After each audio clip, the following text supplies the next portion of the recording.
Which job has, hands down, the worst impact on mental health? Before we start with the first story, please hit subscribe and ring the notification bell to stay updated with us.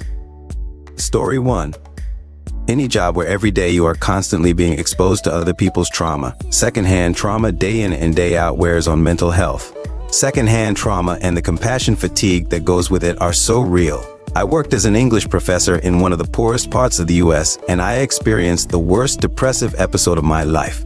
I completely burned out after 2 years. There were only so many essays I could read about poverty and incarceration. Story 2. I've heard trucking is really bad. Read about it in an article recently. They have to be away from home for days, if not weeks at a time. It's really difficult to hold down a relationship or family in any way. A good portion of their time on the job is spent in a perpetual state of exhaustion. Coffee, Red Bull, and other caffeinated beverages are being used 24/7 to keep them awake long enough to finish the trip. Never a good night's rest as you just sleep in whatever motel you find along the road, or just in the cabin of your vehicle. Not to mention that driving a vehicle for that long is physically exhausting. Imagine holding your arms up in front of you for 6 to 8 hours a day, every day of the week. Story 3. My dad is an oncologist. He handles it well, but that has to be up there. Every time you meet a new patient, it's during one of the worst, if not the worst, and it's up to you to break it to them, their families, if the toxic treatment you have been administering is working, or if they should give up hope and get their affairs in order.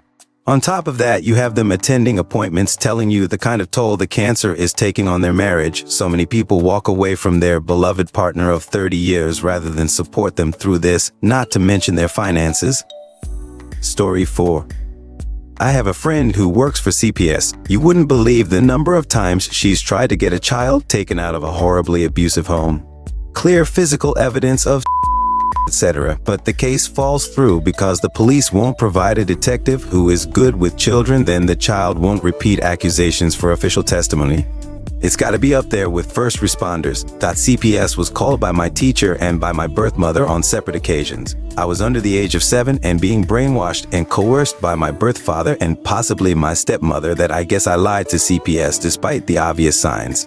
I didn't even learn about this until very recently when my birth mother asked why I didn't tell them the truth. I don't even remember either situation.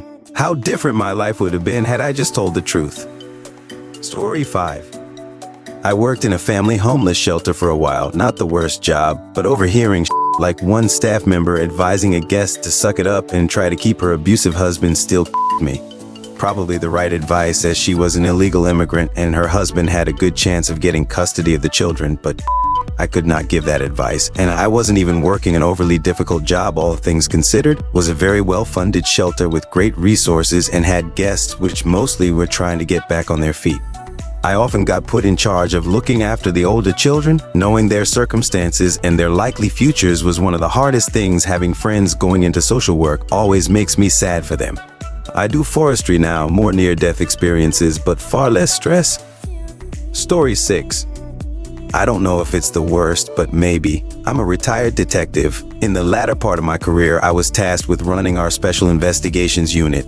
One of our responsibilities was computer crimes. 95% of those were media investigations. To the layperson, I trained and got certified in computer forensics. As a result, I spent many hours poring through thousands upon thousands of child images and videos. The seething white rage that would build up inside of me would necessitate an occasional break to go punch a wall or other inanimate object. The other detectives outside of our enclosed lab got used to the occasional outbursts by my other computer forensic examiners and me. Most of the time I could endure it, but sometimes certain acts or victims would trigger rage in me that still affects me. This in spite of the mandatory and regular therapy for our examiners that was established by policy. There is no redemption for people who abuse children. Story 7. I used to work in a psychiatric crisis center. We would regularly have ex-first responders come in due to feeling I remember one guy had his methodically planned, his entire home clean and organized, and his important documents laid out. He lived near a bridge that he was going to jump off of, even had it planned to the minute to minimize anyone seeing him. However, his neighbor saw him and dragged him off, then brought him to us. The guy was completely calm and at peace with his decision, definitely a bad sign. Then he started telling me his horror stories while I was assessing him. So horrendous, I walked away feeling like I had secondhand trauma from just listening to it. I can't imagine actually being there. I'm extremely sure that that guy eventually himself. No amount of medication or hospitalization was going to erase the things he saw. Story 8. Veterinarian. They say you love animals, so you should do everything for everyone for free, or else you're a villain. Don't mind the hundreds of thousands of dollars in 8 years of time it took to get there. People don't save for their pets, then we are the bad guys. There's a service by me that has veterinarians that exclusively do at-home euthanasia. I know people who've used them and say it's a really great service and a better way for the pet to go, but God, that has to be a depressing job. Story 9.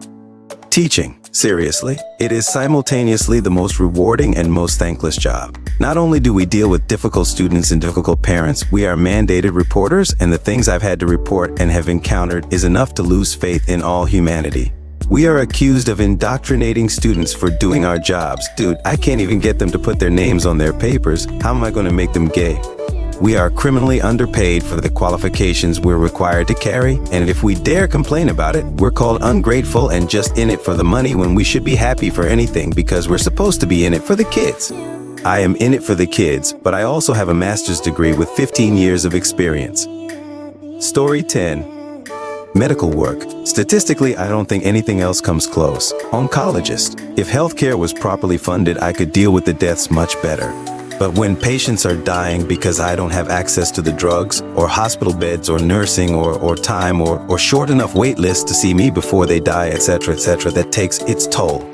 We don't even need to increase healthcare funding besides just keeping it in line with the population if we allocated it correctly, but that'll never happen. Story 11. Food. Constantly dehumanized, treated like garbage even when services are perfect. Injuries are common, but brushed over because you don't have time to be injured. And despite having wages, people will complain about having to tip as if we're just greedy workers.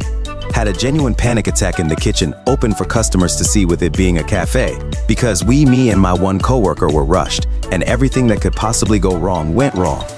Customers were awful before I even had a chance to mess up. People often complain about the prices despite them being that way as a small business that almost went under during the start of the pandemic, and because we are paid $9 an hour compared to the usual $2 to $7 wages most baristas make everywhere else. However, $9 is still not a living wage. I only afford groceries and some of rent because of the tip money I make. I like to think I'm a kind person who has faith in humanity because I know not everyone is mean or evil. But when you're exposed to such a general part of the population and constantly abused as a staff member by customers, it's hard to keep that positive worldview and has definitely sent me into mental health spirals. Maybe we don't have it worse compared to firefighters or specific FBI evidence workers, but I'm a firm believer that the world would be a kinder place if everyone was required to work 2 years in the food service industry or 3 years in customer service retail. Story 12. I'm a nurse, used to be in oncology myself. Let me tell you about the worst conversation I've ever had about finances. A patient of mine, maybe mid-40 feet if I recall, wasn't exactly well off, but she had good insurance to get good chemotherapy as soon as she needed it. I met her kids who were approaching adulthood, one about to start college. They were gamers, and so am I, so I always chatted to them about games. Their mom was so nice, really pleasant, brought donuts for the staff, was always understanding when we were running behind, which is honestly a blessing in health. Her husband was such a nice dude, the one time I met him. But he never went with her to her appointments because he was working, and she obviously wasn't. One day, she's clearly stressed out, very flustered. She was solo that day, so it was just me and her. She very quietly asked me, "If I stop treatment now, what do you think my chances of living are?" It's a question that I've been asked before, and the answer is always, "It depends." I asked her why she was asking, because typically the side effects are tough. And I always try to give them advice on how to mitigate the side effects because it can be extremely tough. She said, not an actual quote, but close.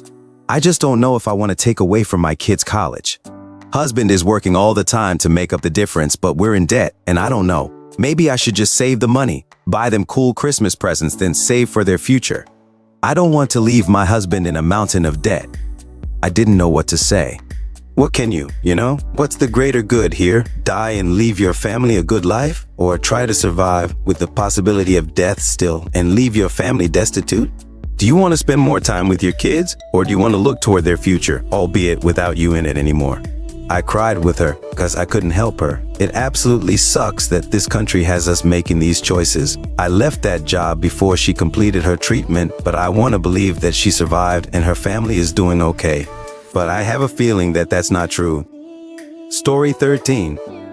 I found desk jobs with ridiculously long hours to be doozies. I've also worked in the trades. Working hard physically helps your overall health. Sitting in a desk looking at computers for 12+ hours regularly was the least healthy thing I've ever done. I work at a pretty chill place and my job is, but I'm chained to a desk 7 out of 8 hours a day. I mean, sure, I can get up and use the restroom, walk around or stretch, but at the end of the day, it's still a desk job. When it's a slow time, my mind races. Literally everything bad I've ever done in my life will come slap me in the face for no reason, see, and be having a good day, then just get hit out of the blue with bullshit like that. On the physical side, hit and miss. I've seen some people with jobs like mine gain crazy weight. For a while I was doing really well, going to the gym in the evenings, walking, swimming when the weather's nice. Now, seems like the mental aspect of it all has gotten to MME, and I get off, I just want to go home and be. Not doing nothing, not talking to anyone, just being there in the quiet. Story 14. Wildland firefighters. No one really talks about it, but since it's a part of my field of study, my instructor, who's been on a few hotshot crews and knows so many people in the wildland firefighting industry who have just, you work 14 hours days for 2 weeks or more of some of the most physically demanding work anyone can do, usually can't shower. You're actively watching nature, including all its creatures being burned alive, moving their corpses, and possibly watching it destroy people's homes and lives. Not only that, but at any moment something can change and you'll burn alive in the fire too. It's not for the weak of heart, because even those who have the toughest hearts are struggling with depression. Story 15. Farming. Trust me, work as hard as you can, do everything as correctly as possible, live frugally, be resourceful as you can. Weather, pests, equipment failure and repair, and commodity prices wipe out your chances of any reasonable profit or profit at all. Sit with your accountant and banker and be told again and again how much of a total failure you are, and that if you're going to get ahead in this world, you're just going to have to work harder. Meanwhile, they go home after a hard 6 hours at work and you head right back to the field to work until dark. I was an automation engineer once. Worked a reasonable amount of hours and was well paid for it. Then for personal family reasons, I started farming. I had to do it. This is peasant work, according to my accountant and banker, but it's infinitely more difficult than being an engineer ever was. Alright folks, that's a wrap. If you like this, please hit the thumbs up and subscribe to the channel. You can also share your thoughts in the comment below.